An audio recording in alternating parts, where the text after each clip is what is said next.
I'm struggling to remember to do mine. You're having a crocker.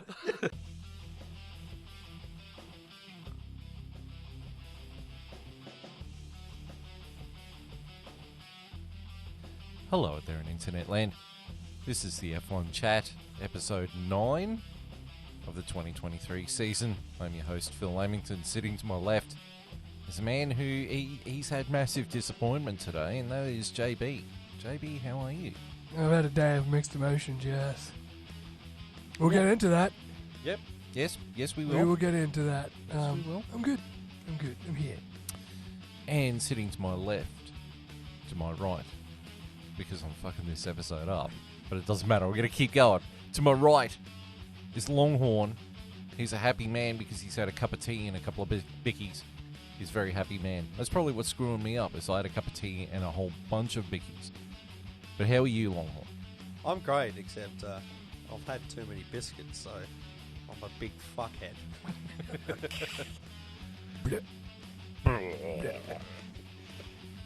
Right. So we just watched the ending of the Monaco F1.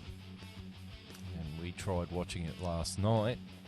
I watched it all. I dozed off for a little bit, I will admit, but I got about 30 laps in and couldn't get my eyes open. but I did wake up with like 15 laps left to go. I think I woke up straight after was it Sargent? Yeah. Beached it at the hairpin. the hairpin. Yeah, no, it was processional, and then the rain came, and then it was exciting. And I kept waiting for people to bin it. Somehow we didn't get a safety car. And even though it pissed down rain in Monaco, zero safety cars. Yeah. Zero virtual safety cars, zero red flags. I reckon every driver touched the wall once. Every single driver every hit driver the wall. touched it, yeah. They Touched either touched the wall or they touched another car. Yeah. Or in Perez's case, all of the above. Tick, tick, And tick, tick, tick. Stroll. And signs. And science. Yep, science Yeah. is all about it too. Right. Well, speaking of the F1 race from Monaco, here is the F1 report from JB, because there was no F2, was there? There was actually. There was an F2 race. Did you do a report? I've got an F2 Whoa!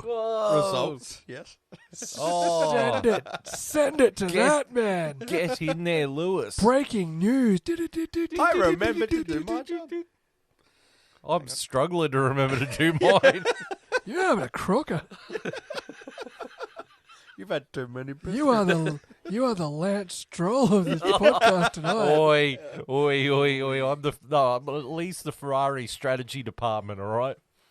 They did half a You job. are checking, that's for sure. Yeah, I'm We are checking. checking your sugar levels. You're all over the place. I need a Snickers, mate. I'm not myself if I don't have a Snickers. Right, so we got an F2 report, apparently. Right, so F2 this weekend, it was back. Pretty eventful qualifying. We had 3 red flags, 3 crashes. So that's where we got all our incidences, was the qualifying for F2, which was strange because they did it in groups. They did like a Group A and a Group B. Really? Yeah, it was weird. It must be because it's Monaco. Yeah, Like- and I don't even know how that ended up working out, because they had like the top 10 of Group A and top 10 of Group B, and then I'm not sure who got what. Like, I didn't bother looking through each every time to figure it out, but obviously they did. But that's how they done it for some reason. They ran it in groups, and that led to Victor Martins taking pole. Good on him. No, sorry, Vesti. Vesti took pole just ahead of Victor Martins. So, and then we had a sprint race, because we always get a sprint race. Yes. Every F2. And pretty uneventful sprint race. Not a lot happened. So I'll just give you the results. So taking out the sprint race, in first place was the Yume Iwasa, continuing his strong season F2 so far. In second, we had Jehan Daruvla. In third, Jack Crawford.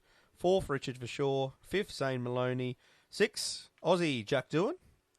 Seventh, Victor Martins. Eighth, Teo Pourchaire. Ninth, Frederick Vesti. And 10th, Enzo Fittipaldi. And that moves us on to our feature race, where unfortunately we still didn't get a whole lot to going on either. Only a couple of little things happened. Not so luck for the other Leclerc. So So far, I'd say Monaco's not very nice to the Leclerc family. Despite the fact they were literally born and raised there. Yeah, that's it. Their home track hates them. Pretty much. He lost his brakes and essentially had to retire from the race. He couldn't even brake to stop in the pit lane. So the next incident we had Enzo Fittipaldi blow his engine, which cost him his race. And the last incident, unfortunately, we had Jack Doohan. He lost the back end at the exit of the swimming pool and hit the barrier and was out of the race. And his car was on fire. Yes, it caused a big fire and safety car and all that jazz. One of the junior Red Bull guys almost hit his car. Yeah. Went around the swimming pool chicane. That would have been a big crash. It would have if he did, yeah. That would have just been poof. Yep. But luckily none of that happened, but it was pretty processional after that once we got racing again. And that gets us to our top 10 and taking out the win and the current leader of the F2 Championship after taking this win. We have Frederick Vesti in first place, taking the win. Good on him. In second, we have Théo Pourchaire. He's coming second at the moment in the F2, so at the moment it's these two starting to take away a little bit. I want to see Pourchaire do it. I think he's got talent. He needs to do it. Yes. He does. He needs to do it. In third, we had Zane Maloney take out the last podium spot. And the rest of the top 10, we had 4, Richard Verschoor. In 5th, we had Dennis Hauger. 6, Kush Miney. 7, Roman Stanek. 8th, Victor Martins. 9th, Jack Crawford. And 10th, Ayuma Awasa. And that is the F2 results. Just got a quick question. Seeing you're the F2 guru. I wouldn't call it that. Well, I'm being nice. For the sake of the show, sure. You read the scoreboard, mate. That's more than I did. I can't even get the intro to the damn show right. He doesn't even know who he is. Yeah.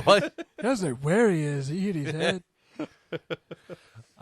So Fred Vesti, Yes. is he part of Red Bull Academy? Mercedes. Mercedes. Yes. Oh, poor soul. Yes.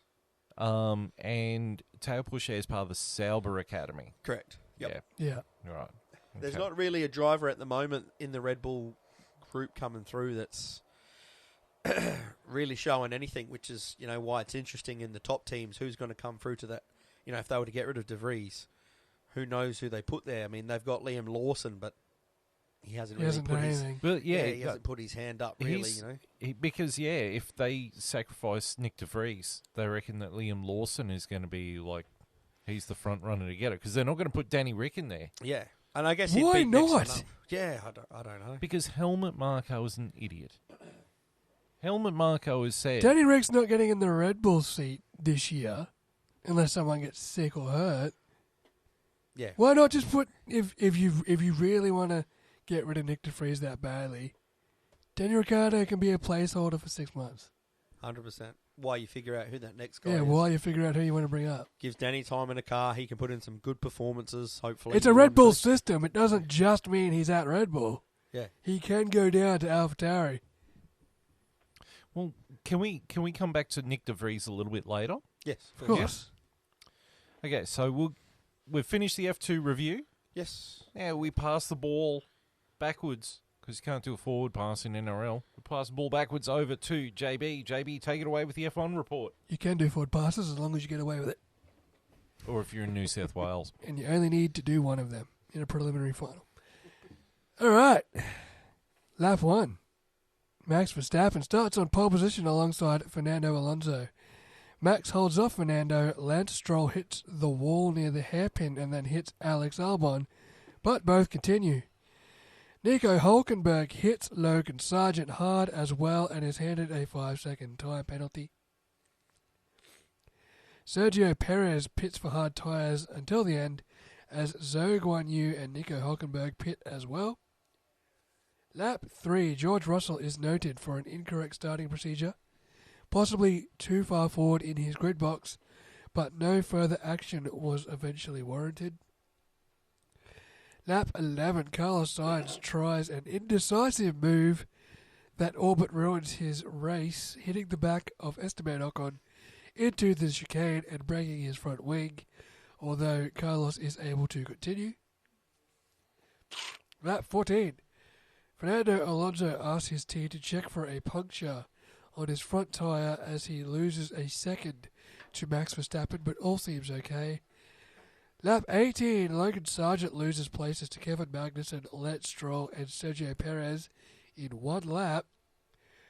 Lap 31, Max Verstappen laps teammate Sergio Perez, who was told to go long in the hopes of some distant rain, arrives at the circuit near the end. Lap 32, Lewis Hamilton pits for hard tyres to go to the end. Esteban Ocon pits from third, but it's a slow stop. Lap 33, Max Verstappen passes Lance Stroll to lap him. Sergio Perez tries to follow him through, but he shortcuts the chicane and is noted by the stewards. Lap 34, Sergio Perez runs into the back of Kevin Magnussen, damaging his front wing and forcing him to stop. For a pit stop, not to retire. Lap 45, Charles Leclerc pits for mediums, dropping him to 8th. Lap 53, rain is coming down into the low chicane. The low's hairpin, I meant. Lance Stroll and Valtteri Bottas gamble on the intermediate tyres. Lap 55, Fernando Alonso pits for slick tyres despite the rain as a plethora of cars box for inters. Carlos Sainz slides off. Max Verstappen pits for intermediates. Lap 56, Carlos Sainz and Charles Leclerc have a slow-motion drag race as Fernando Alonso pits for inters and Lance Stroll smashes the wall at the Lowe's hairpin, ripping his front wing off. Lap 58, Kevin Magnussen hits the wall at Rascasse on slick still, but finally pits for full wets and a new front wing. Lap 59, Logan Sargent slides into the barrier at the Lowe's hairpin, but continues and is under investigation for speeding in the pit lane as he comes in. George Russell is handed a 5-second time penalty for an unsafe rejoin as he reverses back onto the track and into the path of Sergio Perez. Lap 61. Max Verstappen nearly slides into the wall at the penultimate corner. Lance Stroll retires from the race after a multitude of scrapes and bumps. Lap 64, Nico Hülkenberg is given a 10-second time penalty for not serving his initial penalty correctly. Lap 69, Lando Norris dive bombs Yuki Tsunoda around the outside of Saint Devote. Oscar Piastri pulls off an identical move a lap later, fully locked up and somehow missing the barrier. Yuki Tsunoda then locks up down an escape road a couple of corners later. Lap 76, Kevin Magnussen retires from the race. And then lap 78, Max Verstappen wins the Monaco Grand Prix from Aston Martin's Fernando Alonso and Alpine's Esteban Ocon. Lewis Hamilton gets fastest lap. Esteban Ocon gets driver of the day.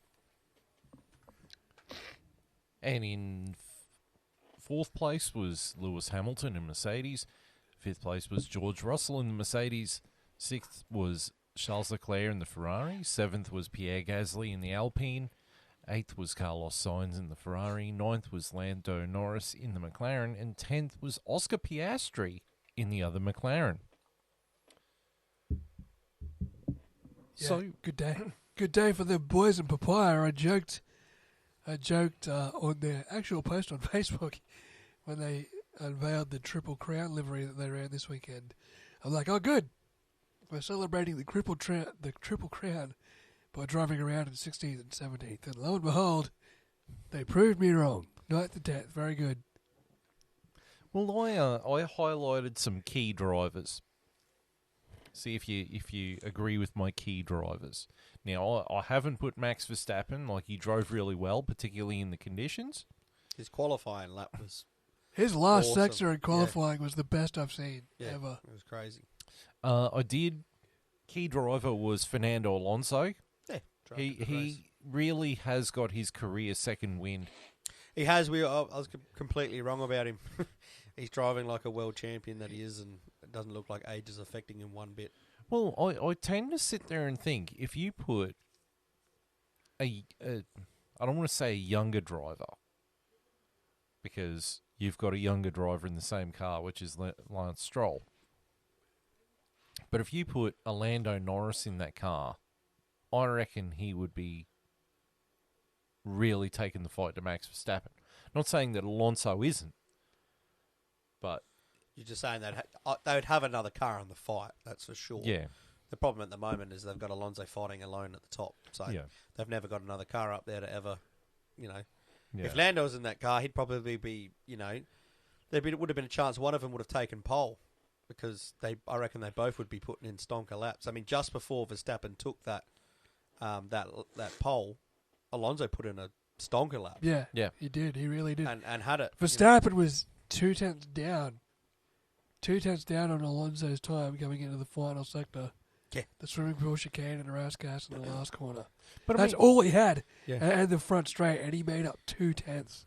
But also, I mean, Ocon put in a pretty damn good lap. He was on pole. Ocon had a pretty damn good weekend. Yeah, he did. And Charles Leclerc put in a really good lap too, but then 3-place grid penalty saw him drop down from 3rd to 6th. Qualifying was great. Even Yuki Tsunoda put in a pole lap in Q1.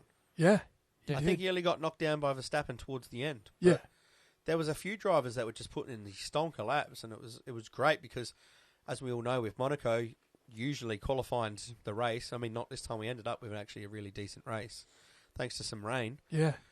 Lewis Hamilton too. He put in a great lap near the end because he was going to be eliminated in 15th. Yes, He put up a stonking last sector. I think that's the thing about Monaco is, like, as a race, it's usually nothing special because it's pretty procedural because very little overtaking.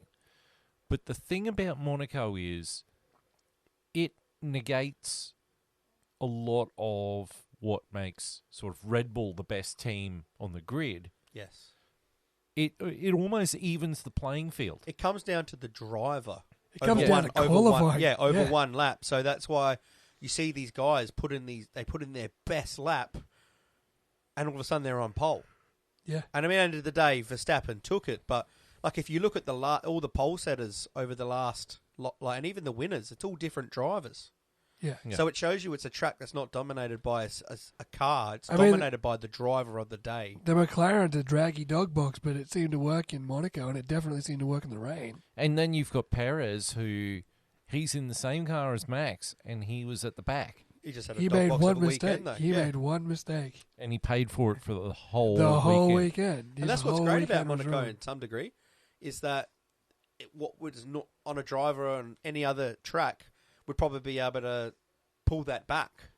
If Sergio Perez started 20th at Imola, he's top 5 by the end of the race. He still would have got exactly. Whereas in Monaco, you pay the price for not being. In Monaco, you starting 17th, man. If you make the top 10, like, good on you. Yeah, exactly right. It's almost like that old phrase, "Who dares wins." Yeah. That's really what Monaco is. Saturday in Monaco, that's race day. Yeah. Yeah, 100%. Sunday's just putting in the effort and the concentration. Yeah, Yeah. it's Race like day- Sunday's like a test match. You know what I mean? Like who's got the Monaco is the only race that's decided on time rather than pace. Yeah. Like your biggest enemy in Monaco is the clock. and staying focused It will enough not to hit a it wall. will make you or break you on Saturday. Yeah. Outside of that, if your Saturday's terrible, your Sunday's terrible. Yeah. Yeah. Yeah. So But I thought Alonso was a key driver, absolutely. as was Ocon. Yeah, another one who made us look silly. And last week we gave him shit. He does that thing where we give him shit, and a week later he comes back and shows us why he's on the grid. That's what Alpine does to me all the time. Yeah, this Every an time I Alpine rag thing. on Alpine, they're like, all right. Even the CEO come out and ratted on him, and then somehow they pull something out. It's like, where's this been every Yeah, week? Laurent Mickels tore him a new one last week. Yeah, he I must got be that. happy with this week. No, Mickels is at Ferrari. You mean Laurent Rossi? Laurent Rossi. Laurent Rossi, yeah. Stop having the same first name. Yeah, him. Yeah, not Kirk Hammett. No, okay. I'm like, why does Ferrari care so much about Alpine? Wrong guy. Yeah, well, look, we ragged on them, and Laurent Rossi ragged on them, and they went out and they showed that, Still got something in the car. well, I think it's more like the McLaren syndrome. I think Monaco just hit its weaknesses better than Yeah. a normal track. It evened the playing field. Yeah. It Because- really does. because and we're their off- drivers had a great day. Yeah. We're off to Barcelona, and I mean, that track's boring as dog shit, but that's also where pre-season testing was. So they've done pre-season testing was Bahrain this year. Yeah, it was it at not? Bahrain. It was at Barcelona last year. And they've changed the track for Barcelona. Yes, they've got rid of the chicane at the end. Yep. They've got the MotoGP layout where it's just the big sweeper. Yep. Keen for that. My next key driver was, in fact, Lando Norris. Yeah, he drove pretty well. I think him and my other key driver, Piastri. I think both McLarens had a very good day. Yeah, I think they had a really good day at the office. Jimmy, I mean, to underplay it, they only gained one position each from their starting positions. Yeah. And it was at the expense of Yuki Tsunoda. But the moves they put on Yuki Tsunoda in consecutive laps were ballsy as hell. Around the outside of Saint Devot in the rain. Yeah. And they both pulled it off, and it was awesome. Got a feel for Yuki because I think he deserved. He was in ninth for that whole race, and he had a great weekend up until losing those breaks. Yeah. Not taken away from those overtakes because he was still going when those overtakes happened, but not long after that, you seen what was going on when he couldn't break the car. Yeah. Well, Yuki was actually my final sort of key driver. Oh, nice. Purely for his rants on the radio. They're great. I love them. Oh, my God. I mean, can you blame him? Imagine being No. ninth the whole race, and it's just like, the brakes are gone, and there's nothing I can do to fix them. Yeah. But that's the thing. So we're touching back on the Nick de Vries thing. Everyone's saying on Nick de Vries' seat is... Yeah, up for grabs. Yeah, it's up for grabs. Like, he's got to pull his weight or he's going to be out, and they're going to ditch him mid-season. Like, they're not even going to give him a full season. Which is rough. Yeah. I think that's... They didn't even do that to Nikita Mazepin at Haas. Yeah, at least gave him the year. At least gave Mazepin the year. At least gave Schumacher the 2 years. Well, I mean, if you look at AlphaTauri's history, I mean, they gave Scott Speed an entire year. Sebastian Bourdais an entire year. I don't understand this decision at all. Unless it was to put Danny Rick in, I don't. If it's not but they're adamant Danny Rick's not going in. And that's why I don't get it. I would rather stick the year out with De Vries. So the only driver so far that I think needs to be gone is Logan Sargent. That's a whole nother conversation. And now I get De Vries is not performing, but he hasn't done millions of dollars worth of damage where they're like, we got to get this guy at the car. He just hasn't put in results, but he's in a dog box. Yeah, he really is in a dog box. Like he's in a team he's not familiar with. Yeah. And driving a dog box of a car while you've got Helmut Marko breathing down your neck saying you better do well or you're out. That's the Red Bull way. How much That is the Red Bull way. But who have they got to replace him? That's the bit I don't get. If they had like an what was the rumor? Why does the article come out that Daniel Ricciardo went to Fianza and had a seat fitting? Yeah, I don't know. They have to put pressure on De Vries? Well, I read an article. Why would they let that leak and then say that he's definitely not in the car? Well, on Saturday I read an article where they were talking about Daniel Ricciardo, and it was Helmut Marko talking about him, and he's like, he's not getting in the Red Bull main team because on the simulator he's not matching Verstappen or Perez's times on the simulator. That's nothing to do with AlphaTauri, though. But then when they get to AlphaTauri, Helmut Marko says he's not going into AlphaTauri because Ricciardo wants a front team, like a top team seat. So what do? What's he there? You have to keep De Vries. Congratulations, Daniel Ricciardo. You're a simulator driver for the rest of your career now. Yeah, you're a test driver. You might get... Because you can't fuck your ego off long enough. There's an opening there. If AlphaTauri and Red Bull are that desperate to fuck Nick de Vries off, go on the AlphaTauri. Like, drop your ego. Like, show what you still got. What do you want? If you stay at Red Bull, all you're going to be doing is driving the simulator. And if you want to be back behind the steering wheel of a race car, Nick de Vries is on borrowed time, but that's not what you want. What I don't get, though, and we're sort of circling all the way back, is that Nick de Vries' seat is on the line, but not Logan Sargent's, despite the fact that Logan Sargent really has not... Logan Sargent's seat should be on the line.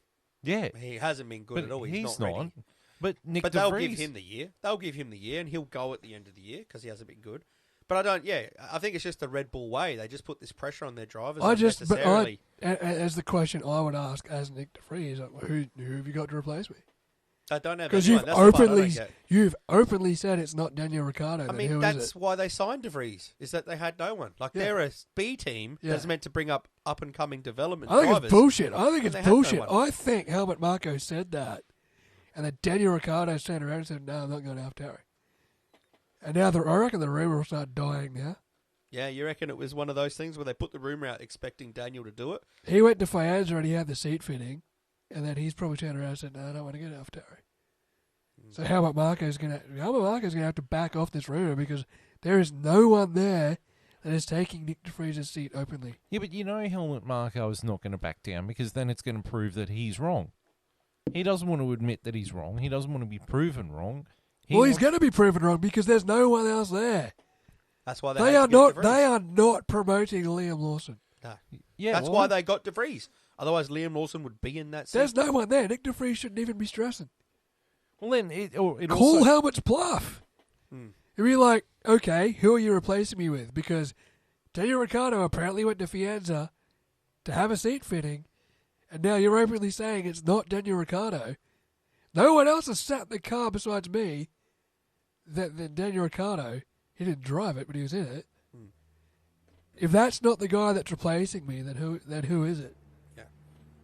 Helmut Marko's I think full it's of just shit. normal Helmut Marko pressure Helmut that he Marko's puts full on, of shit. puts on the drivers. Yeah, that's all I think it is. But then it also highlights what's wrong with the Red Bull Driver Academy is that they're signing anyone and everyone who can at least turn a steering wheel. Put them under immense pressure and then spit them out and after a few races. they're trying to crush them into a diamond, and it worked once. Yeah, yeah, and you got the Well, no, greatest twice. driver ever. But Twice. Okay, so Max. Vettel was first. Yeah. And Max Verstappen is second. Okay. But So you got two drivers out of Well, I started mean- Buemi, Yeah. Jean-Eric Verne, Weber, Albon, Scott Speed, Gasly. Scott Speed, Gasly. Sebastian Bourdais, Sebastian Vettel. Sebastian Vettel made it. These are all the ones that didn't.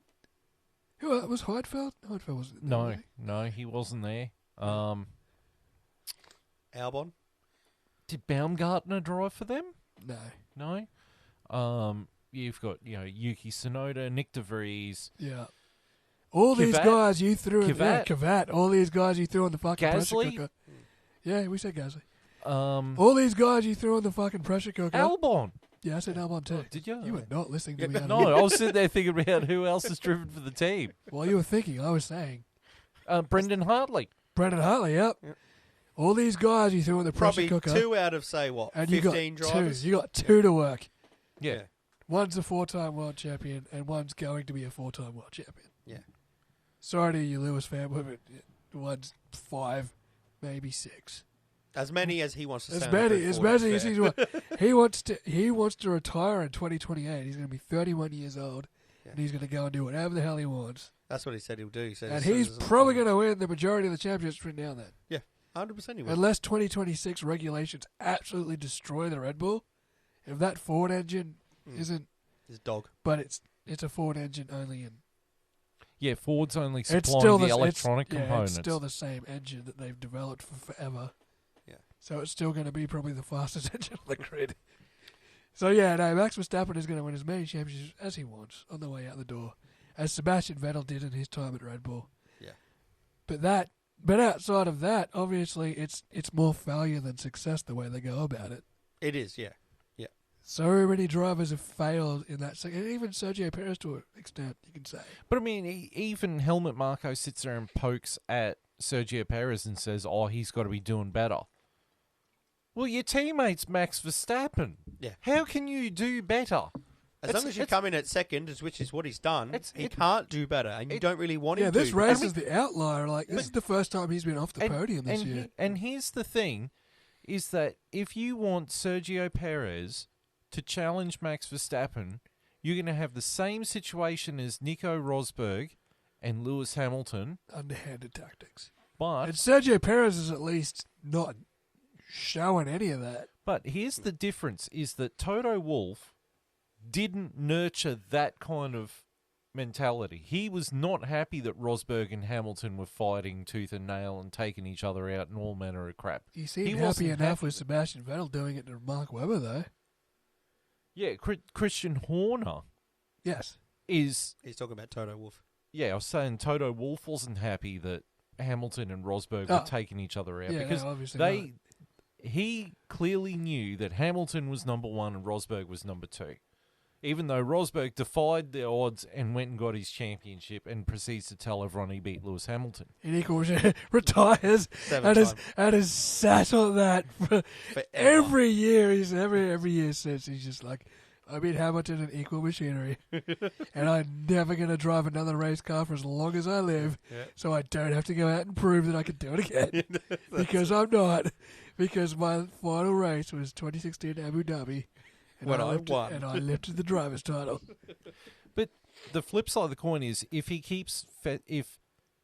Helmut Marko keeps festering this thing of Perez has got to be better than Max. He's got to be doing better or else he's not going to keep his seat and da-da-da.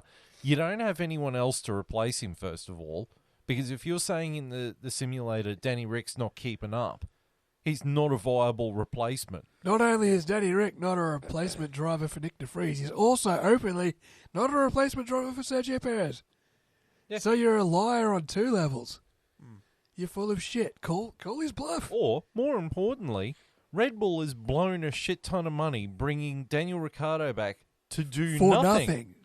For keeping the simulator seat warm. Yeah, keeping the dream alive. It's all promotional stuff, I think, with Ricciardo. Well, it's all got to do with his outreach and his brand. He'll look good in an ad, yes. I guess. And that's what they'll be thinking of with him. Yeah, but you know who else looked good in a fucking ad? James Hunt. And he was a world champion. Mm-hmm. What's the line for Rusty? And I'll be honest, I think Ricciardo do you want could a have driver been or a brush salesman? That's exactly it. But that's exactly it. Obviously, Red Bull want a brush salesman because apparently they want a driver that's as good as Max Verstappen who can also sell brushes. But if you want a driver that's as good as Max Verstappen, clone him. Yeah, that's probably the only way you'll get one. Or buy out Lando Norris. Or buy out Oscar Piastri. Or buy out Charles Leclerc. Or buy out George Russell. Or Hamilton. Yeah. Fuck that. Could you imagine Verstappen? Hamilton and Verstappen as teammates. That would be sick, to be honest. That would be. I'd love to see that. That would be Prost Senna. Oh. That would, yeah. But it would literally be Prost Senna. It'd be 1-2, and they'll hit each other in Suzuka, and they'll hit each other in Suzuka again. You know that meme where it's like various photos of Vince McMahon and he gets more excited? That's Helmut Marko. Yeah. With those two as teammates, that's Hamilton Helmut Marko. And Verstappen in the same team. Oh. That's me, to be honest. That would just be awesome watching. That would be Hamilton Alonso. That would be Santa Prost. That would just be drama. Actually, I don't know if it would. It would. It would. I mean, it would. would. Really Let's be real. Let's be real. I don't know if Hamilton. Fuck, I don't know. Hamilton or Red Bull. Maybe he would have the pace to keep up with him. Oh, 100% I think he would. Oof. Yeah, but they would trade paint. That's what I mean. They would be at each other's That would throats. be Hamilton Rosberg 2016. Yeah. Oh, it would be... Yeah, no, it would be worse than that. We should start a petition for it. It's the kind of watching I'm down for need. it. Could you imagine the season of Drive Need someone to compete with Verstappen at the top. Needs to be his teammate. Could you imagine if he Drive to Surviving that season? Oh, man. Oh, wow. It's That's like, good. do not turn the microphones off at all. I want to hear every debrief of Hamilton Verstappen. Put microphones everywhere. Why? So even if they turn theirs off, there's another one that can catch it. Oh, man. That would that be yeah. fireworks. Yeah. Oh, yeah. It's not even fireworks. It's just an MMA fight. Yeah. It's an MMA fight with Chael Sonnen. It's weird. Like, they say they respect each other, but I think there's still genuine hatred there. Oh, I think they yeah. respect each other's ability, but 100% They they don't don't like like each each other. other. Yeah, Yeah. 100%. I'll go on record and say this. I think everyone hates Max Verstappen, and Max Verstappen knows it, and he doesn't give a shit. 100%. And that's what the champions do. It's like Michael Jordan. We're talking about, is it The Last Dance just before? Mm-hmm. Yeah. That's Michael Jordan. Michael Jordan competed with everyone, even if it meant having no friends. He competed with his own teammates. That's what I'm saying. He pushed everyone, but He pushed himself more. That's what why Max he's is the best. doing. And that's what Max does. That's what And that's Lewis the did too. The Yes. same reason people are shitty with Max is the reason we used to be shitty with Lewis. Yeah, and that's the thing. Because yeah, he went from humble to arrogant, self-centered. You have to be. But I'll say it. I think Max is more arrogant and more self-centered than Lewis ever was. Yeah. I absolutely agree with that. Openly, I think Max is way more. We used to, Lewis is a whingy bitch. Max Verstappen is a whingy bitch. He 100% is. Yeah. Absolutely. More to the end. I never thought I'd say that. Particularly since he won the world title. He's more of a whingy bitch. If it's not perfect, he's furious. And especially if it's Sergio Perez, who's the benefactor. Yeah. He was so mad when his engine was not at 100%. Where was that? Bahrain? Where did he lose? Was it Jeddah? Last year. No, this year. He lost out in a race to Sergio Perez this year. Because his engine wasn't at 100%. And he was livid. Yeah. He Must was have been Jeddah, livid. I think it was Jeddah. And He wasn't happy. Yeah. He was furious, and even Jos was angry. Jos called out Red Bull for not helping him enough. And it's like, man, I don't even think Lewis took that. Lewis never took it that far. No, Lewis was always about himself and winning, but he always respected Valtteri in a sense. Like, And the boys back at the factory. And these the boys amazing back there. fans. Yeah. Yeah, but I mean, even Schumacher didn't do that. Like, the Michael, he never did that. Yeah. Hakkinen never did that. Hakkinen Hill, never did that. Mansell, maybe Prost. Ayrton did only because Prost was his teammate. Yeah. Ayrton only did that while Prost was his teammate. He was fine every other time. Yeah, but I mean, Keke Rosberg, he was a prick. Yeah? He was a prick. I know, he gave us Nico Rosberg. I know. Yeah, Thanks, that you too. asshole. Yeah. Your worst achievement was the son you gave us. Well, I mean, Fernando Alonso. Yeah, he's the same. Yeah, he was a bit of a... He was At Fernando times. At times. I mean, he's always been about himself. We've always said that. Oh, yeah. you know? I mean, it paid off finally. I mean, This is the first time in his career it properly paid off. I think you have to be in this sport. Like, unfortunately, like, the truth is, right, I love Valtteri Bottas, right? Talented, great. But he just didn't have that killer championship mentality. Yeah, he He wasn't stepped prepared. down to Lewis and let Lewis be the man. He wasn't prepared to slit his throat and Yeah. stab him in the back. Yeah. And the Whereas- problem is, and this too, Sergio Perez tried his ass off to be that guy. And he's not. He's not Yeah, either. Yeah. But, this race has fucked it. Like, he won't catch Max now no matter what he does. He never was going to He anyway. needed to be on Max's tail, and he's just made one too many mistakes. And even if Sergio wanted to be a 2016 Nico Rosberg, he can't be now. Yeah, Well, he won't. He can't be now. we're talking about Max Verstappen being like a really super arrogant prick, and But that's how you become. That's well, why he's the well, greatest. well, the most recent case of a world champion that was just like Max Verstappen was just arrogant and a pain in the ass. Also came out of the Red Bull system. That was Vettel. Early days. Early Vettel. days Sebastian Vettel. Until Vettel left Red Bull and went to Ferrari, And then he was- changed. Yeah, I hated Red Bull Vettel. What he did Red to Bull Mark Vettel. Webber. Red Bull Vettel was an asshole. Hated him. Oh, I mean, we can sum it up with one word and two numbers. Multi 21. Multi 21. Multi 21. We sat here 21. and watched the race on that very TV, and we're like, "What the fuck is he doing?" Yeah. And then Mark Webber's on the podium saying, "Oh, he'll have protection as usual." And it's just like, And then we get to the press conference afterwards, and he's just slamming the drink down and shit. And Vettel's just like, well, yeah, I made a mistake, but yeah. But So Vettel be knew it. that's what he had to do to win. He Yeah. did anything it took to win, even backstabbing. That's what he did. which is exactly what Max Verstappen is. Which means, for me, that's the Helmut Marko mentality. Yeah. And look, at the end of the day, as much as we criticise it, and I think it is unfair to certain drivers, it has produced 2 world championships. For Max and 4 world championships for Seb. Yep. That's, It 2 gets world results. champions. It's getting results. It might cut a lot out, but you get the diamonds. It turns and a every lot other of team would people love to against you. find that diamond. Yeah. You know, maybe every other team.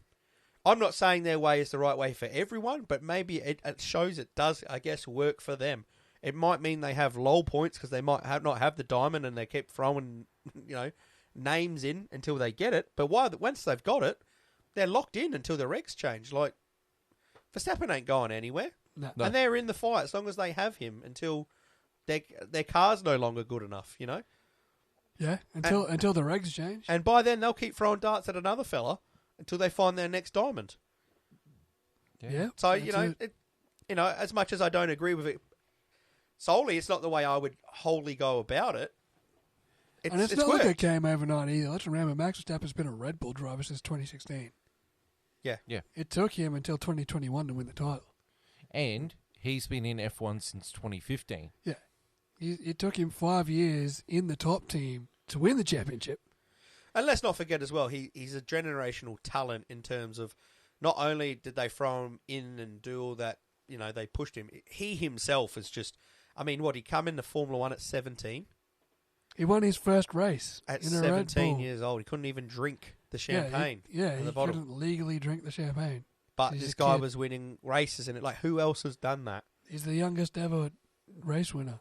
And they actually No one changed. will ever build They that. actually changed the rules because now you can't drive Formula 1 cars till you're 18. Yeah, exactly. That's Max will hold that record forever. That's how generational he is. So Yes. I know their system is also, predicated around throwing you in the fire, but Max was born to be thrown in the fire. He throws But himself in it. when they come out of the fire and they're as good as Max Verstappen, Yeah. or they're as good as Sebastian Vettel. Or Lewis Hamilton at Mercedes. Lewis Hamilton was in the fire. He went a different way about it, but Yeah. or Fernando Alonso, he went through some shit. Or the Michael. The Michael went through some shit. Ayrton went through some shit. Look at Michael. Michael came into F1, 1990? He drove his first race for Jordan. Yeah. And he did really well in qualifying, but the car broke down on him. He was going to sign a contract with Jordan, but found a loophole and he signed with Benetton, which is now Alpine. He was 90, 94 and 95 world champion at Benetton. Yep. Moved to Ferrari in 96 and didn't win a title until 2000. Yes. Spent most of 99 out with a broken leg after he crashed at Silverstone. And then went on to win 5 drivers' titles and constructors' titles in a row. Dominated those. But Dominated. that took 4 years. And it took 5 years for him to get a car that was competitive, that won the championship. He had a competitive car. He had a competitive car in 98, 99. Yeah. The McLaren was just that much better. Oh, And yeah, Adrian Newey was the designer. And he had a competitive car in 97 because he was almost going to be the runner-up in the championship until he tried to crash out Jacques Villeneuve. Yeah. And then he got disqualified from the championship. Yeah, well, dumb. Yeah, you hit the wrong wheel, Michael. And then they had to change the rules. This is what pisses me off about Toto Wolff. He's just like, they had to change the rules to beat us. Well, yeah, that's what they did. That's Formula 1. That's what they did in 05. They changed the rules so that it wouldn't be a Michael Schumacher storms off into the sunset championship again. That's what they did in 2013 for Mercedes. Yeah. To then go on a domination run. To end Red Bull's domination. Yeah. That's what happens in Formula 1. Yeah. We set a set of regs, someone nails it, no one else can catch up, and we go, shit, we got to change it. Otherwise, we're just going to watch the next 10 years of dominance, and that's literally what happens if you don't change it. If we didn't have changed the regs, Mercedes would still be winning. Yeah. Maybe Red Bull would just be competing, but it took, what? I don't know, man. 2014 to 21 to Red Bull to just pip them. Red Bull was the better car in 21. I don't know, because It was Mercedes that Mercedes won came- the constructors. It was Mercedes that came back at Red Bull. Yeah. I reckon. Well, I think Mercedes had the better car long term. it's Just all Max water under the Verstappen bridge was a now, better- but I was a great think driver. if the 21 regs were still around, I think Red Bull would have had them now. By now. Regardless, yeah. I reckon Red Bull would have caught them. But But they did catch them because they beat them. Yeah, but exactly. again, it was still just. Like, it's not like they ran away with it like they are now. well, yeah. Yes. I mean, they'll run on the final lap, and, it was still Mercedes to have, really, if you go back to it. It was. They won the constructors. The second car for Red Bull wasn't in it. Yeah. Yeah. no, Who that's was true. in the second car? That was Perez. That was wasn't it? Perez. Yeah. Because he did that awesome Yeah, he Block. helped. overtaken Yeah. block, and he held Lewis up for ages. Yeah. car's a good race. You have to go back and watch it. Yeah, we should. That's a retro race for us to watch. That's a retro race. yeah. Just the second, the last 10 laps of that race is just worth rewatching again. Yeah. Anyway, I think what we can take out of it is to be a world champion, you've got to be obviously talented, confident, arrogant. You got to be in the right car at the And right you've got to time, man. be all about it yourself. It's what you got to do. You got to be selfish.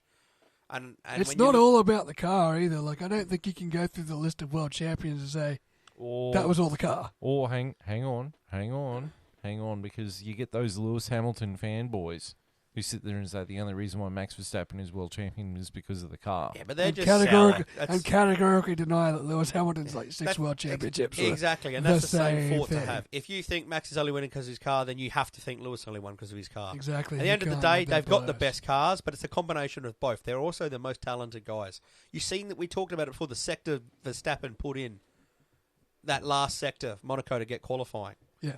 That is driver. That was driver. That was is not driver. car. And he does that a lot. Like, that's... I mean, that was car. Like, okay, it had great DRS down the front straight, but a whole 2/10 didn't come just from that 300-meter DRS zone. Not in that last sector. You know what I mean? Last sector, he drove the arse off that car. And we see it in his performance, and we've seen it in Lewis's performance when he was champion. We've seen it in Vettel's performance. That's what I'm when he was saying. You can champion. go through the roster of champions. Schumacher.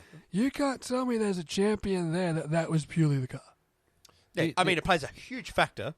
Of course it does. You know, but even but- all of Lewis Hamilton's championships, as much as Mercedes did have a head start in the turbo hybrid era, Lewis Hamilton is a phenomenal driver. Exactly. You got to be that to win it. You have to. Max Verstappen winning the championship on the final lap at Abu Dhabi in 21. But he was the best driver all year. He was, yes. He led more laps than anyone else combined that year. And now Max Verstappen has won the last year's championship. He's going to win this year's championship because he's the best driver in the best car. I think the only time you can say a championship was won with the best car, I go back to 1992 with Mansell, because that Williams had the Electronic assisted suspension. yeah. Yes. So that's one we could say that was the car. That was the car. What about 09 Braun? Yeah, because it had the Double blown diffuser. diffuser. Yep. Yeah, but that was a 2009 Honda. They did no development on that car. That car turned up. They had that car ready. Like I'd say that was okay. That was the car maybe for 3/4 of the season, and it got to a point where Jenson Button didn't actually win a race after a certain point. Like Jenson Button won a whole bunch of races, and then it got to like the back end of the year. He didn't win another race again, but he just did enough to win that championship. Because Adrian Newey developed his own double diffuser and put it in the back of the Red Bull. Yes. And then Seb Vettel became a serious threat. Yes. One championship that was won. I do agree with Felipe Massa that if Crashgate hadn't happened, Massa would have been world champion. Yeah, 100%. In 2008. Yeah, he would have. You know, and I think Massa, even though he's waited 15 years or whatever, Massa seeking legal ramifications against Flavio Briatore and Pat Simmons, I think he's well within his right to. They cheated. Alonso got a win. Why did he wait so long? Why did he wait so long? He should have launched this. Back then, yeah. He should have launched this at least while he was still driving. Yeah, well. This should have come out in 2009. It's like when they it should have been as soon as they found out that Crashgate happened and it was illegal. Why did he wait so long? It seems almost petty now. Yeah. The only other time you could sit there and say that it was the car, not so much the driver, was the first sort of Red Lotus from the late 60s, early 70s. I think it might have been Brabham. Jim Clark? Might have been Jim Clark. Was he the one who built it? Or was it Brabham that built it? No. It was the guy who had Lotus. Yeah. Colin Chapman. Yes. He built it. It was the first one to have a wing. Yes. Yeah. Yeah, but I mean that is innovation. That's back when we were still innovating stuff. Yeah, But I mean, that's one of the I wouldn't really earliest count times. anything until from like the 90s onwards. Yeah, but I mean, like, it is one of the earliest things of being able to sit there and say that was more the car than anything else. Oh, it was, yeah. But it was also innovative. Yeah. Yes. Yeah. Which I guess is the same for the '09 Brawn that was innovative at the time. Yeah. That car came out of the box like that.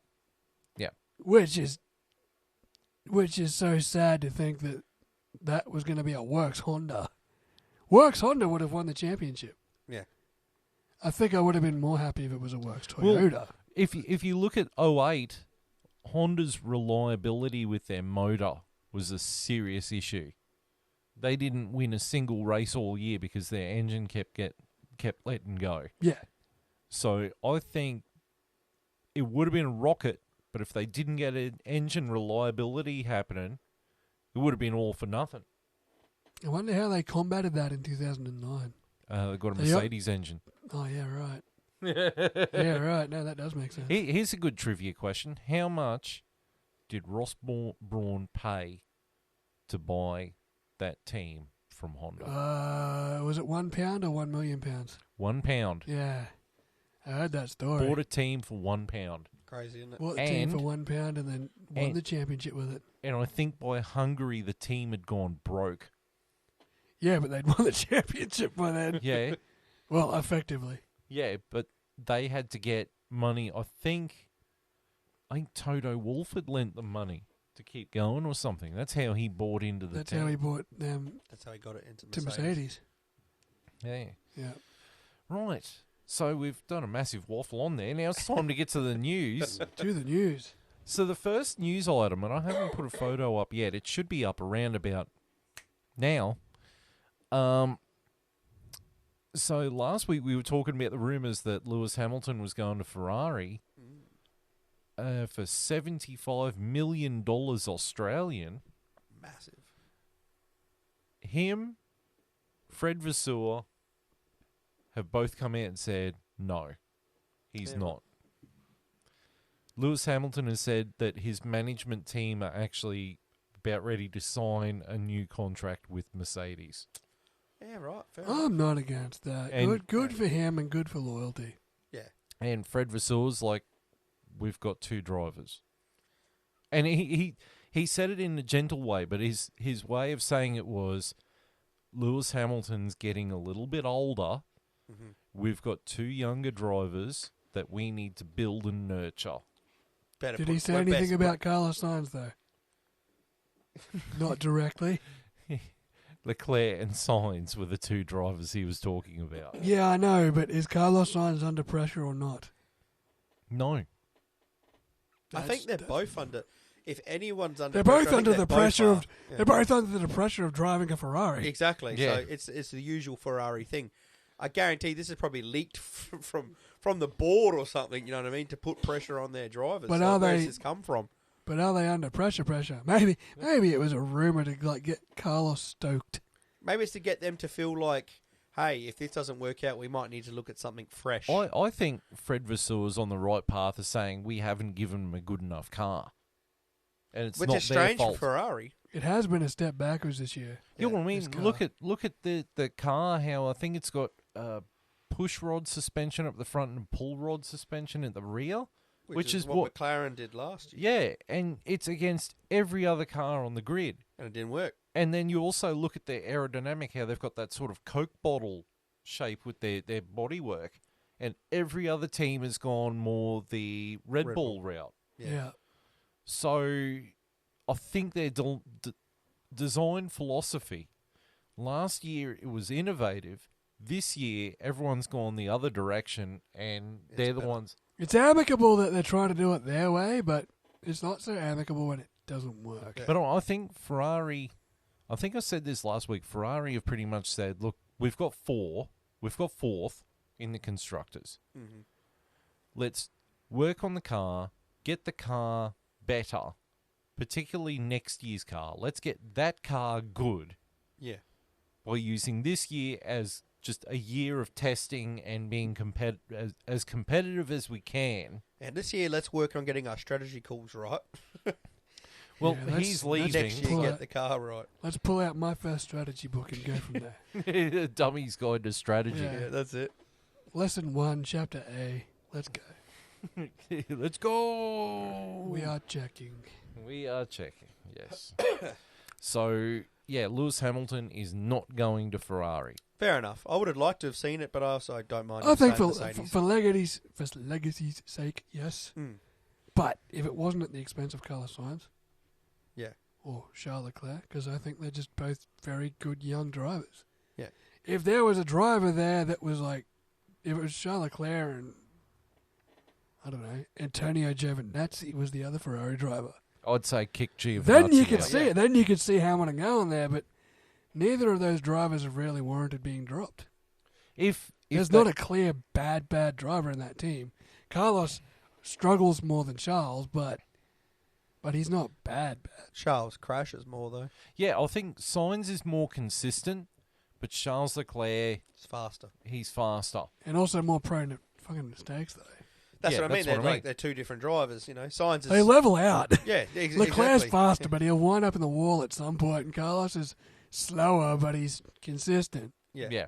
He doesn't really make too many, except Oh, he didn't have a This great race, day in yeah. Monaco, but he still finished 8th, Yeah. which is almost a miracle in itself. Yeah. Yeah. I think though, I think Ferrari's missed a point with Mick Schumacher. I still think if you put him in a decent car, he's got the talent. He could do it. But I think Mick Schumacher needs to wind up at Audi, because I saw an interview with Toto Wolff, and he's like, oh yeah, we can nurture Mick Schumacher as much as we want, but if Lewis is getting ready for a new deal and George Russell is going to stay there for a while, which both looks like it's happening, Mick Schumacher's not going to be driving the Mercedes either. He's going to have to go somewhere else. Look, I think this is going to be Hamilton's last contract. It will be. Yeah. yeah, but if it's another And I 2 or reckon- 3 years, there's no point for I Mick think Schumacher. I think it's going to be a 2-year contract, and then Hamilton will pull the pin at the end of 25. Yeah. Right before the new engine regs come in, he'll say, he'll be,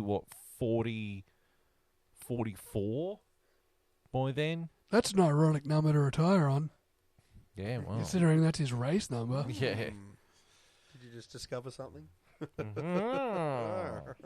We've worked you out, Mr. Hamilton. You think Yeah, they'll wait this till is Lando your Norris eyes? is ready, and then, bam. Pinch him. Hopefully the Oh, McLaren's better by then. It could be that. Maybe they put Logan Sargent in the car. Yeah, that's an idea. Yeah, boy. Upgrade him from the B team. I get it. Maybe Alex Albon in the car. Hey, He's showing he Albon's showing he deserves to go up a seat.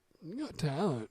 100%. That'd be a way to stick it to Red Bull. And that's another funny thing when we go back to it. Not that I want to go down the whole waffle train that we did before, but that's the other thing about the whole, throwing them in the fire thing.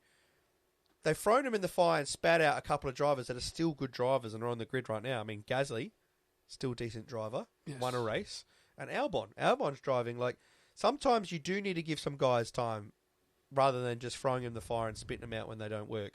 Like I said, when you do that, you find your Max Verstappens, but you might also you let go some drivers that might just need some time to become decent and still got talent. I want to see Alex Albon in a better car, because he's doing a George Russell with that Williams.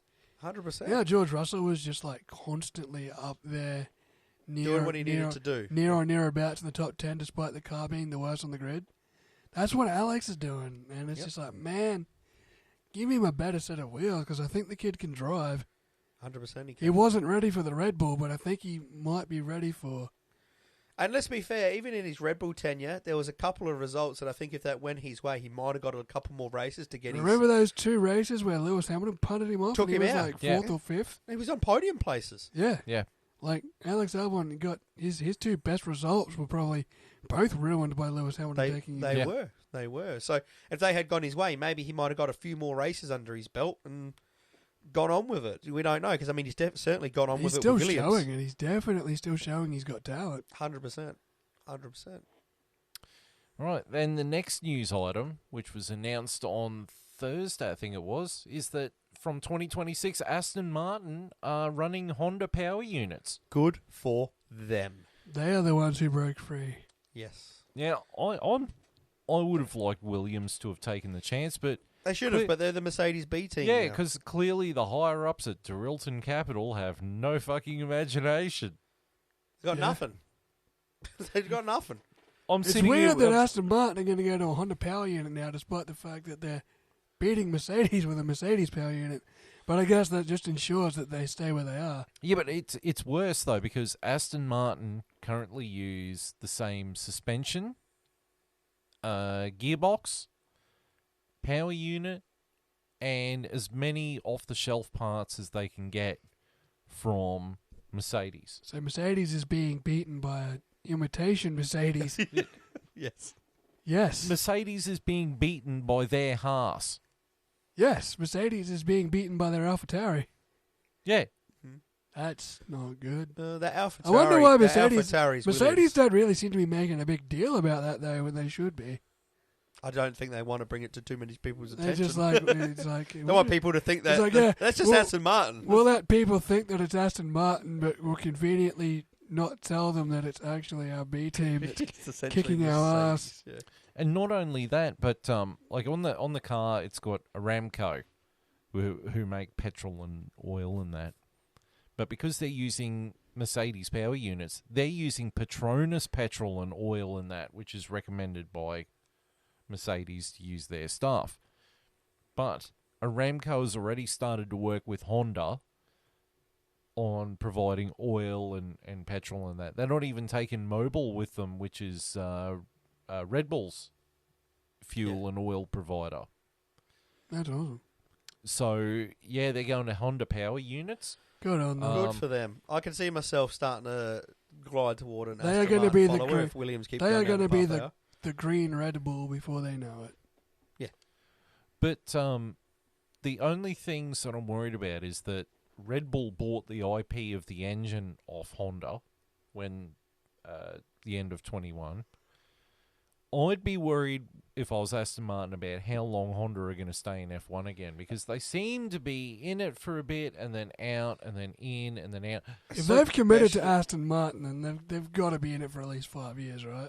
Well, Honda follows, if you watch like the financial trends, when things are going sourly, that's when Honda gets iffy. Yeah. And the way Keep we're in meant to be mind- heading, I'm no financial guru, and don't come to me for financial advice, just the F2 report. But they, if things are going the way a lot of people are saying, it could be. Who knows if this still stays? Honda might pull out before it even happens. No, Honda has committed to the 2026 engine regulations. They can't pull out from doing. Because it fits in line with their company strategy of going 100% carbon neutral. Yep. It fits in with I forgot what I was going to say. I'm having an absolute shocker tonight. So, it fits in with being with a team that wants to work with them as opposed to what they were doing with McLaren in 2015, I think it was, where it was McLaren built the car and then Honda had to try and make the engine work within the framework of what they'd designed. And then the engine would just go... Yeah. Keep in mind, though, remember, Honda pulled out under its ex-CEO. Yeah. And then as soon as that ex-CEO got fired or whatever, or left, the new CEO stayed up and said, we don't want to leave Formula One at all, actually. So it was the other guy's idea. And as soon as he left, they were just like, we need to get back in because we don't really want to leave. And that's when they started talking to McLaren, who's obviously turned them down. Yeah. So, keeping in mind, Honda leaving was the decision of the former boss. And Martin Whitmarsh came out and said, in Formula One, if you want to be competitive, you need to be a works team. Yes, he's right. It's 100%. We've talked about it. We've said there should be 10 works teams on the grid. And that's the way the grid's going, which is great. It's slowly becoming that. You got Audi coming in. Aston Martin's heading towards themselves. I've got a real bad feeling McLaren won't leave Mercedes, though. They just seem to Too be much glued history. at the hip. The only other history they had was with Honda. And they've had one really good history with them and one really bad history with them. Well, I mean, look at 2026 now. So you've still got Mercedes, you've still got Ferrari, you got Renault, because they're powering Alpine. Yep, works team. Yep. You've got Red Bull Powertrains and Ford for Red Bull and AlphaTauri. Audi's in. Audi. Yep. Honda powering Aston Martin. It's a shame Porsche didn't come. No, but And the rumours That's that the last Cadillac are trying to get in with Andretti. yeah, it'll be a Chevy GM power unit I'm on badged as a Cadillac. I'm on board with that too. So, I mean, I can start seeing some of these lower teams that aren't works teams selling off to these Becoming works manufacturers. teams. Yeah, becoming works teams. Yeah. And I think that's what Liberty Media want, and that's what we want as fans. I want 10 different teams with 10 different engine Yeah, suppliers. And I back want like them, the old days. and I want them with all the fucking resources that they need. Yep. Because you don't have to be a customer to anyone. Yep. You can put your entire salary cap into your engine Yep. and just go to town on, That's what I want obviously, to see. besides AlphaTauri and Haas, who are going to remain B teams. Yeah, until I guess. Although someone I comes in keep and hearing offers them- rumours that AlphaTauri are going to get sold off. Well, they were looking at it not too long ago. Then they'd say they'd It stay. keeps, Like, it's only a matter of time. popping up. It's that only a AlphaTauri's matter gonna of get sold. time before some big player comes in with a bunch of money, and one of those teams go, okay. Porsche. That's what I Well, mean. That's what, well- and that's what I'm hoping for. Well, But there's Porsche already said that. there is still strong rumours about another team, a 12th team coming in 2026 that is going to be a factory works team. 11th and 12th. Toyota. No, it's not Toyota. Boo. A 12th team, so there's going to be an 11th team as well. Yeah, because everyone keeps saying it's going to be Andretti. Andretti So that'll be the Cadillac. 11th. So Yeah. there'll be another one, you're saying? Yeah. Yep. 2 new teams coming in, with the other team strongly rumoured to be Hyundai. I'm on board with that. Does That'd that be mean sick. Cyril Beatbox is coming across? Yeah. Yeah, because he's the head of. Hell Yeah. yeah, brother. He's the head of Hyundai's N World Rally Group. Championship Yeah, team. the N Group. Yeah, he is the Yeah. boss of my rally team. Yeah. So I have to see his face every now and then when we win rally. I need someone to buy Williams, man. Someone. Toyota, We're not going to do anything while we're Toyota. Williams. Mercedes beat. Oh, big rap. BMW, Oh. BMW Williams reunion. Yes. Oh, I jizz myself. Oh, me too. That V10 BMW Williams is still one of my favourite cars of all God, look, time. I wouldn't care if there was a Peugeot engine in there. A No, it's got to be Citroen. BMW Williams, man. Oh, yeah, BMW. And you've got to go back to the. I just Gotta come be- on You've got the to go back to the biscuits. navy blue and the white Yep. with the BMW power on the wing.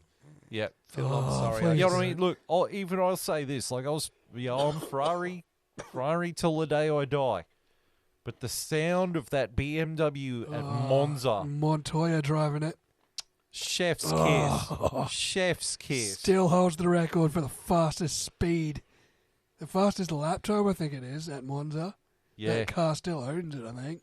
Or the fastest outright speed, one of the two. Yeah, I mean, that thing was just a weapon. Oh, it was so good to watch. Absolute weapon. Yeah, I just come all over the biscuits. I'm sorry. it's all right. It's a Monte Carlo. I can't tell the difference. But I mean, like, Porsche going in with Williams, that would have been great. Be perfect. It's what they But need. Porsche now, if Porsche were to come in, they would just be rebadged to Audi power units. Really? Yeah. They're from the Porsche same just need company, to aren't come they? in with a works team or some shit. Porsche won't push hard because aren't Porsche and Audi owned by the same group? Yeah, it's Volkswagen Group. Volkswagen Yeah, Group. so they won't push hard now that Audi's in because it won't be financially viable, I wouldn't imagine. It doesn't really But I'd make love to see a sense to Toyota. compete. I'd love to see a Toyota come in. I say that. I say it wouldn't be financially thingy for Audi and Porsche to compete, but they compete in everything. Yeah, so I mean, to be fair, probably Every still would. European Again, touring car championship I don't- has got an Audi and a Porsche Yeah, and a yeah. Mercedes. Yeah, I They're mean, all I don't owned by- know the financial part about it. It probably still would be financially viable to have them both in because they'd both be big brands in Formula One. But BMW Williams reunion, make it happen. Make it happen. Hey, I mean, if Lamborghini wants to be an engine supplier, I don't give a damn. hell yeah, let's bring Lamborghini some tractors was- to the grid. Lamborghini was almost the engine supplier of McLaren at You'll- one stage. Lamborghini is owned by Volkswagen as well, Right, even though Volkswagen's trying to sell it. Lamborghini yeah. works team would be sick. would be. Yeah. Yeah, well, I mean, I had that photo. I'll see if I can of the Lamborghini livery. Of the Lamborghini Back livery. when we did the livery episode. Go back and check it out. Hang on. It was last year. Mid-season Special. I think. Here we Yeah, go. Because we had the Chevy. beautiful Chevy. Yeah, The nice. Chevrolet Coca-Cola There's some livery. nice liveries to look at. You're going to have to slip these in the edit now, you realise. Yeah. It's more work for you. That's Everyone Bugatti. you click, you got to put them in. Bugatti. Yeah, that was the Bugatti one. I That was like the that. Brabham. The BMW. The BMC. Williams could run that livery. Yeah, that would be sick. That's a big poo. That's a Was 2015. it the Haas livery? That's a 2015 From 21? McLaren Honda. That was the Hesketh one. Yeah, The that Holden- one's sick. Yeah, the Holden one. Love that one. Holden one. The Hyundai. Hyundai. Look, man, if they come in, I'm not against it. If anyone wants to know how to see these, you can watch it on our livery episode, or Sean Bull Designs is a lot of them. Yeah, Sean Bull Designs on Twitter. It's pretty good, yeah. Yeah, he Yeah, does. because I'm not. Adding them Editing all up. I didn't all think these you'd in. want to. You can. No way. Actually, where was it? Did you hear Alfa Romeo is looking to join up with Haas for next year? Alfa Romeo is looking to join up with Haas. Yes, to be on the grid still. Really? Yeah. Why? Just so they're still on the grid, I guess. It's weird that two B teams would just merge, but okay. I mean, but they're still part of the Ferrari sort of deal, Yeah, that's aren't it. they? Wonder why. It's probably going to be the last time that teams like that are able to do that with this push for works teams, but Yeah, I suppose that's their last grab effort at being on the grid, absolutely. the Alfa Romeo, so... What other news items do we have, Mr. Phil? That was it, actually. All right. That well, was while the you're pair of them. scrolling, I sort of made mention of it earlier. I want to congratulate Joseph Newgarden on winning the 2023 Indianapolis 500 this morning. His first ever win for his first ever Indy 500 win, the 19th win, I think, for Team Penske, Nice. which is fantastic. But as for the lack of excitement in my voice, for a very good reason, that for 76 of the 200 laps this morning was led by either Felix Rosenqvist or Pato O'Ward, the Arrow McLarens. And Felix Rosenqvist was actually the fastest qualifier last week in initial qualifying, and in the top 6 shootout qualified third on the grid. Pato O'Ward qualified fifth on the grid, and with 8 laps remaining, Pato O'Ward actually led the Indianapolis 500 and was jumped by Marcus Ericsson and Joseph Newgarden off the restart. And in trying to go under Joseph Newgarden, put a left front tyre on the grass and spun into the wall with 3 laps remaining and crashed out. And Joseph Newgarden went and passed last year's winner Marcus Ericsson on the final lap of the race to win the Indianapolis 500, which is the second year in a row I've had to cry over it because the man chasing Marcus Ericsson down for the win on the final lap last year was Pato O'Ward. So for the second year in a row, Pato O'Ward has crashed out with mere laps remaining. Well, he didn't crash out last year, but he crashed out this year, and I'm just really devastated about it again. That we had all 4 Arrow McLarens qualify in the top 10 of the Indianapolis 500, and within 2 laps of the end, our chance of winning was ruined. So, congratulations to Joseph Newgarden and Team Penske on a good race. Hard luck to Felix Rosenqvist and Pato O'Ward for crashing out, despite being 2 of the fastest cars of the day. So, yeah, that's my little heartbreak. Speaking of fast things, though, I'll just briefly mention something we watched before we started recording this, which was a couple of minutes of the Isle of Man TT sidecar race. Sidecars, holy. Wow, wacky do. List of jobs. Watch it. List of jobs I don't want to do. Sidecar man at TT Isle of Man. Those guys are crazy. The motorbike riders are crazy, but the passengers hanging off the sidecars That's mental. are more crazy. I could never do that. I just No. couldn't. I couldn't not be in control of those speeds. 130, what was it, 118 miles an hour. Average speed. That's Yeah, average speed. On a road, just With a walls gun on the route. side. Yeah, with Everybody, gutters. everybody's seen the images of Isle of Man TT, like the road course. Now, imagine it's not just a motorbike, but it's a motorbike with a sidecar, and you're hanging off the sidecar at 90 degrees to help it turn into a corner at 118 miles an hour, which is like 250 kilometers an hour, something like that, something like that. 230. Absolutely nuts. Absolutely nuts. The And I one have- thing I will give the stuntman who's got to jump around like a fucking crazed cocaine-bearing gymnast is that if there's at any point you think you're going to be in an accident, at least you can bail.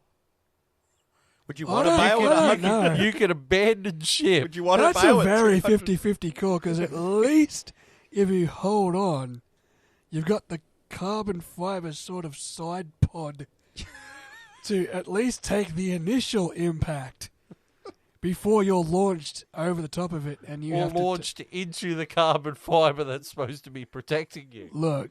Head first. Yeah, but look, now it's like you're wearing two helmets. It's either that or you eject, and then you've got to take the tree on yourself, and you're still travelling at a rate of knots. Jump backwards out of the side pod. Do you not know how physics and momentum I don't work? think you just stop. Have you ever seen someone travelling at 300 kilometres an hour just stand up and just go to a dead stop? I haven't. I haven't. I don't know. There was that ute you bought. Oi, that that wasn't my fault. That was his fault. Yeah, still. I was at he, a he went from X amount of kilometres into your car into a dead stop. My car was already at a dead stop by the time he hit it. Yeah, And then it was a dead stop when you hit him. I didn't hit him. Oh, He that's hit a me. shame. I was stopped.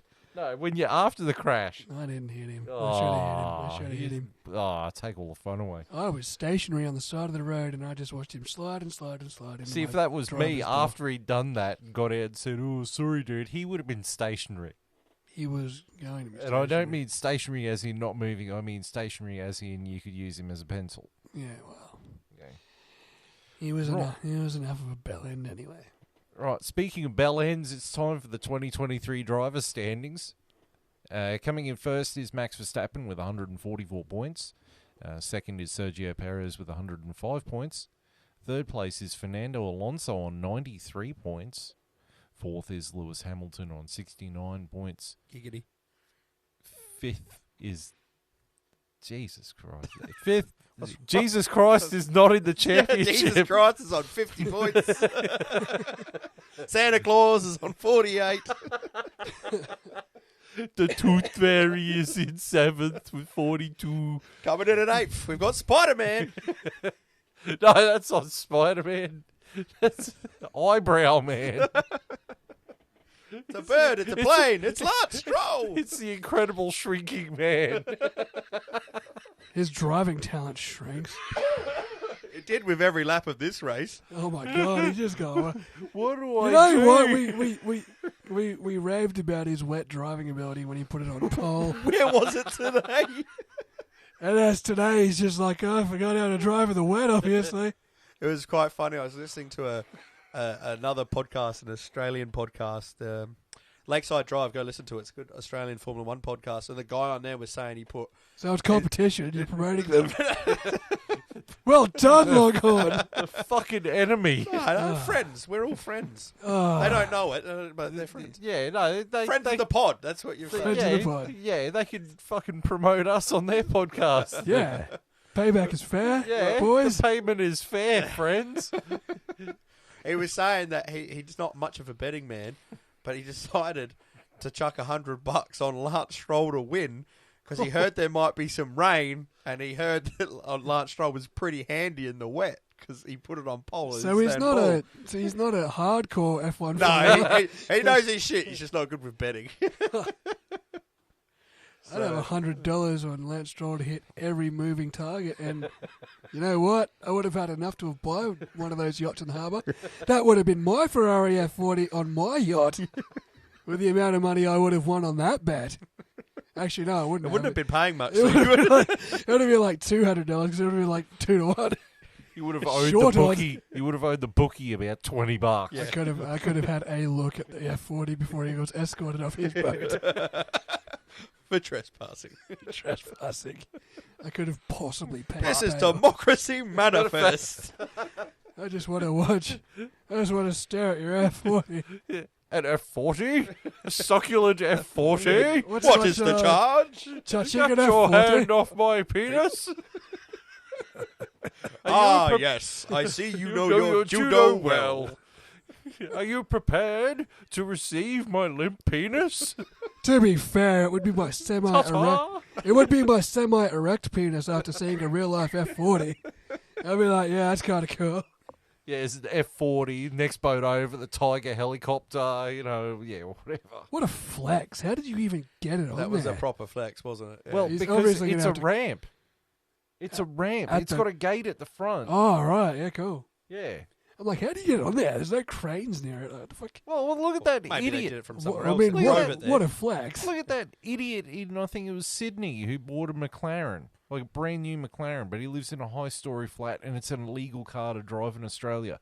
So he hired a crane and hoiked it up and put it in his lounge room in his the fucking penthouse. apartment. You say idiot. I say, what a fucking lad! Look, Is the McLaren you say Centre? tomato, I say tomato. How's the McLaren Centre illegal to drive? It's got indicators. Because it's too fucking low. It's all road legal. And guys, good luck getting it over any potholes or speed bumps. He doesn't need to anymore. It's not going to go anywhere unless he wants to drive Yeah, it out off the building. He can sit in his centre. It's the biggest paperweight you ever did see. It's like, you know how you collect those scale model die-cast models? So this is a life-size. It's perfect for him to sit there and watch the Fast and Furious movies in. I Sit in think- his car and watch a car movie. I think my exact comment on that Facebook post, on that very post on news.com was, Matchbox cars aren't enough for this guy. It's enough for me. Anyway, there are championship standings. We did sort of ruin Yeah, it. Right, we're up so to Jesus Christ, I think. George Jesus Christ, Russell. George Russell. Jorge Russell, he's on 5th with 50 points. Carlos Sainz is in 6th with 48 points. Nip it at his heels. 7th is Charles Leclerc with 42 points. The incredible shrinking eyebrows. Lance Stroll, he is in 8th with 20. How is he 8th? Yeah, How is he did eight? alright, a couple races. Oh. Like we said before, the McLaren onwards is a waste of time. The McLarens aren't even in the driver standings anymore. Yeah. Lando Norris has dropped out. This is a poor effort.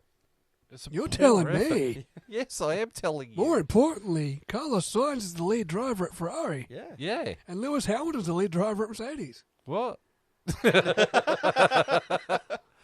In 9th place is Esteban Ocon with 21 points. And rounding out the top 10 is Pierre Gasly with 14 points. And I noticed that it's almost like it's Noah's Ark. Yeah. 2 Red Bull, 2 of each. 2 of each, going on the boat. The constructors, Red Bull is leading by... A lot. What's bigger than a country mile? The Red Bull racing mile to the rest of the competition right now. An Australian kilometre, because apparently we live so far away from each other. The next door neighbour when you have to go but you're in the middle of nowhere. Yeah, when you need some sugar. It's Yeah. it's to a go up the postcode. road. It's entire postcode right Go now. up the road to Yeah, just up the the road. Perth. Just got to go up the road. It's a 12-hour round trip. So Red Bull is leading the instructors with 249 points. Aston Martin is second with 120 points. Mercedes AMG is third with 119 points. Ferrari is fourth with 90 points. Alpine is fifth with 35 points. McLaren is sixth with 17 points. Haas is seventh with 8 points. Alfa Romeo is 8th with 6 points. Alfa Tauri is 9th with 2 points. And Williams is dead last with 1 point. It's really just trash under Ferrari, isn't it? Yeah. It's. I mean, the Alpine come out this week and showed a little bit, but the rest is like...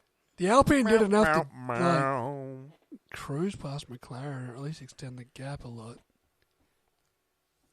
Yeah, it's a sad showing. What's It's really bad that McLaren. I was really stoked that McLaren got like 10th and 9th in this race. I realised it's only 3 points. It's only 3 points. In fact, it's so bad that Alpine's jumped us or extended the gap. I can't remember how the order was before. Yeah. I think they're actually behind us. Yeah, they They were. were, yeah. And now both, well, Lando Norris especially, has dropped out of the top 10 in the drivers' constructors too. So It's early days, though. I know.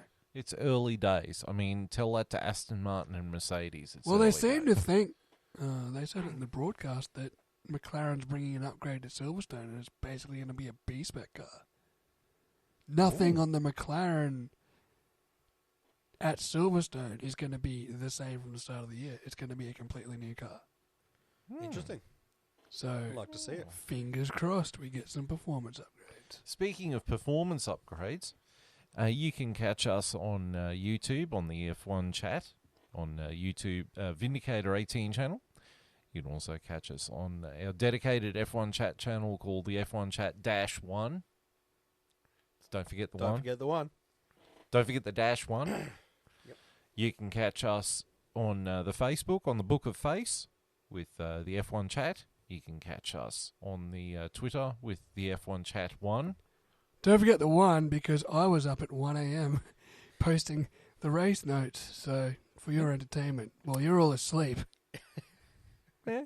But at least the Europeans saw it, and that's all that counts. Yeah. Allegedly. Family. You can catch up with us on Rumble, on the F1 Chat, and you can talk to us on, you can listen to us on the Spotify, the F1 Chat.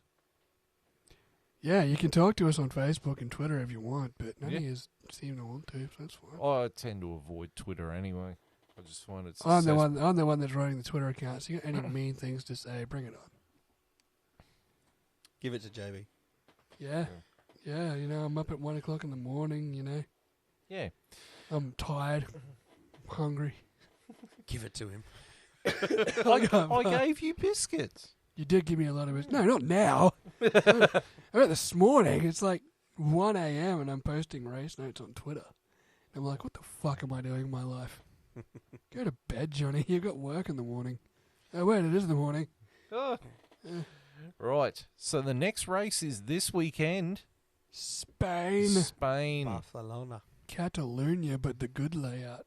The Yeah, but it's still. I the still think. hairpin at turn 10 is gone and the chicane at the end is gone. I think it's still going to be a boring race, though. Still going to be Max Verstappen. Procedural. Max Verstappen, Sergio Perez. Mind you, 1-2. Mind Alonso you, third. back in 2016, I sat there and went, gee, I think Spain's going to be pretty procedural. And then fucking Nico Rosberg. Rosberg's just like, ha! Procedural this! dun, dun, dun, dun, dun, dun, dun, dun. As he Tokyo drifted onto the grass and then into Lewis Hamilton's sideboard. And I don't think anyone has cheered. The only time after that anyone has cheered as loud as that was Max beating Lewis at the end of 21. Turn 5 Abu Dhabi, Yeah. lap 57, whatever it was. Yeah, Yeah. good times. Right, so we're going to tune in next week for Spain.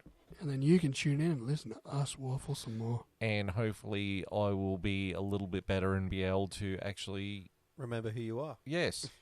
Less bickies next week. I think this sugar Don't scrambled blame it jumble. on the bickies, mate. Don't blame it on the bickies. Too many Beckies. Don't blame it on the sunshine. Don't blame it on the moonlight. Blame it on the boogie.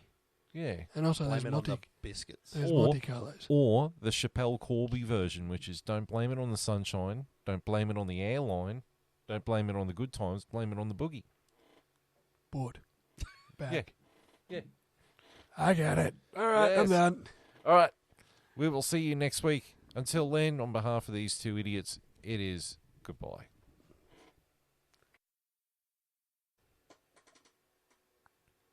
Hello out there in internet land. This is episode 9 of the 2023 season of the F1 Chat. I'm your host, Jay.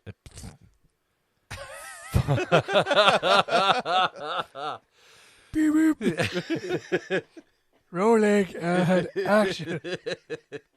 Tonight's on first gear. Shut your fucking mouth. Shut it. Right. Hello there, an internet. Fuck it. This is the bloopers at the end of the episode. Oh my god. Right. This is off to a flyer. Do we know who we all are? No. Right. Hello. Fuck, I started wanting to cough.